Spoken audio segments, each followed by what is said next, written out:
Como ninguém ignora, na minha pátria natal, ser cangaceiro é a coisa mais comum e natural.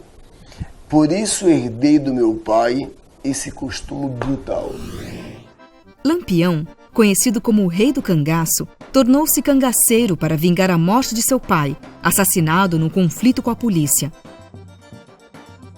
Professor, me conte um pouquinho da história do cangaço. A história do cangaço, ela se confunde com a própria história do Nordeste.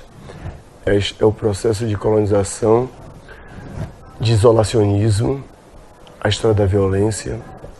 Então, se a gente imaginar assim, a organização do sistema de capitanias hereditárias, a divisão do Brasil em duas grandes zonas, litoral e sertão.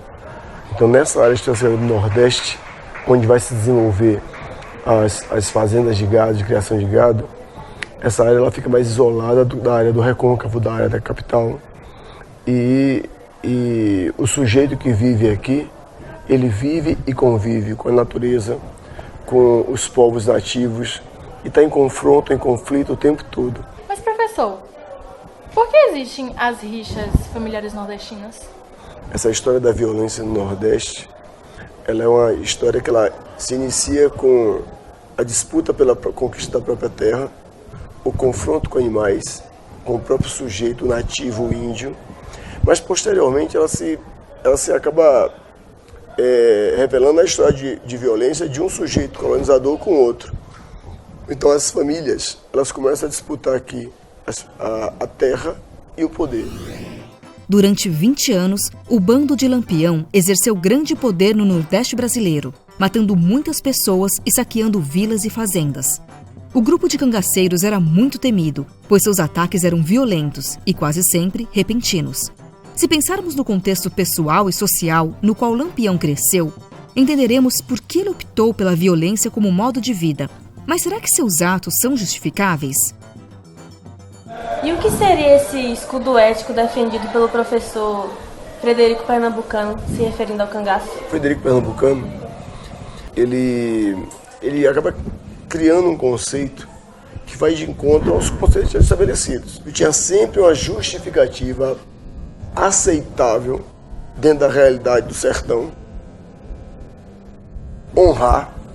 Eu fui desonrado, então eu tenho direito de lavar minha honra, matando alguém, o sujeito que me desonrou. Por trás desse direito à vingança, existe o realizar assalto, o saquear, o me manter bandido, salteador, durante esse tempo que ele vive no sertão. Quando Maria Bonita, a primeira mulher cangaceira da nossa história, entra no bando de Lampião, o cenário do cangaço muda. Diminui a quantidade de saques, assaltos e abusos sexuais de mulheres.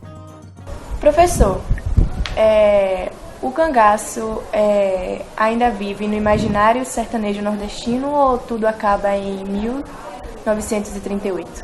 Então, o fato da emboscada ter acontecido, de ter metralhado Lampião e Maria Bonita e mais 9 cangaceiros, significa sim, por um lado, que aquela história termina, mas não significa que ela vai ser extraída, arrancada da memória da população nordestina. O cangaço é uma faceta bem marcada da história nordestina, mas não é a única. Que tal pesquisar mais e se aproximar dessa região tão rica culturalmente?